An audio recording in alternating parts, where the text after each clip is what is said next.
बहुत समय पहले की बात है। एक गांव में चंद्रू नाम का एक गरीब किसान रहता था। चंद्रू के पास धन तो कम था, पर उसका मन संतोष से भरा था। उसका परिवार कोई नहीं था, बस उसका छोटा सा खेत और उसकी मेहनत ही उसकी दुनिया थी।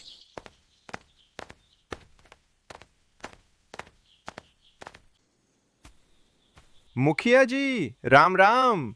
ये लीजिए आज की ताजी सब्जियां। लौकी और कद्दू आज बहुत अच्छे निकले हैं। आओ चंद्रू, रख दो वहीं। ये लो थोड़ा सा अनाज और ये कुछ पैसे। अपनी मेहनत का फल हमेशा अच्छा होता है ना? जी मुखिया जी, मैं अपनी इस ईमानदारी की कमाई में बहुत सुखी हूँ। भगवान का भजन करता हूँ और पेट भर जाता है।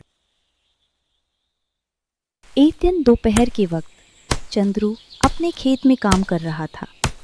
तभी वहां से एक चरवाहा अपनी भेड़ों के रेवड़ के साथ निकला।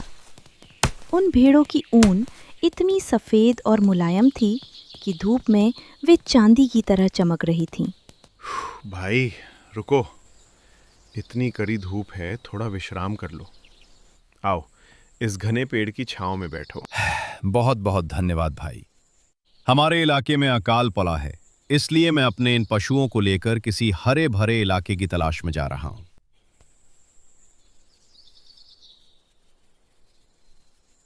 तुम्हारी ये भेड़ें तो बहुत ही निराली हैं भाई। ऐसी ऊन मैंने आज तक नहीं देखी। हाँ भाई, ये बहुत ही दुर्लभ नस्ल है। इसकी ऊन की कीमत शहरों में सोने के भाव मिलती है। चंद्रू अपनी पोटली खोलता है और अपनी रोटियां, कुछ खरबूजे और ककड़ियां चरवाहे को देता है।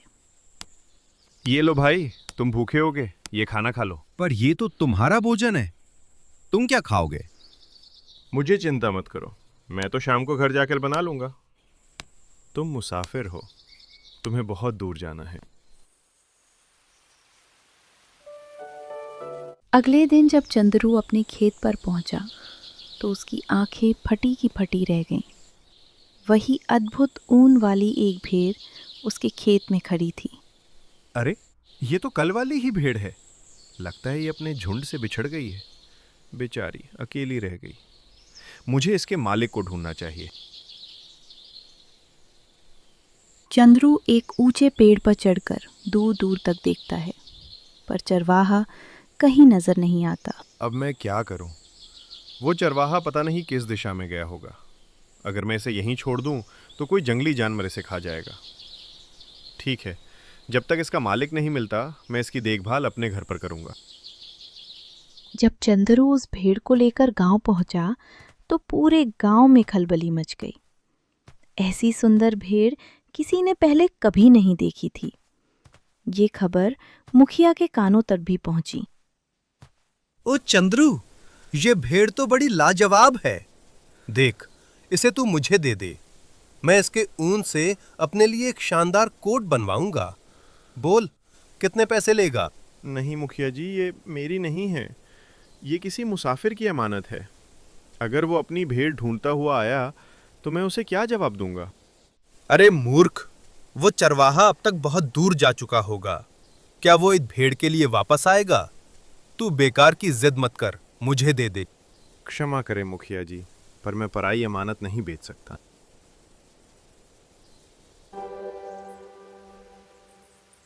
कुछ दिन बीते। गांव के लोग गंगा स्नान के लिए हरिद्वार जा रहे थे।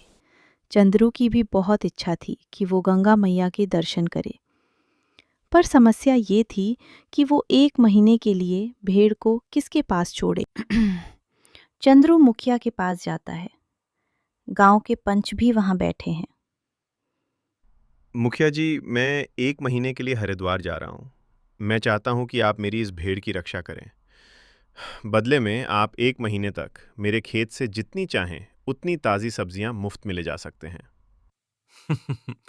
ठीक है चंद्रू, गांव के पंचों के सामने ये समझौता होता है। तू बेफिक्र होकर जा, तेरी भेड़ सुरक्षित रहेगी। चंद्रू, तुम्हारी भेड़ मुखिया जी के पास सुरक्षित रहेगी। जब तुम आओगे तुम्हें तुम्हारी भेड़ मिल जाएगी।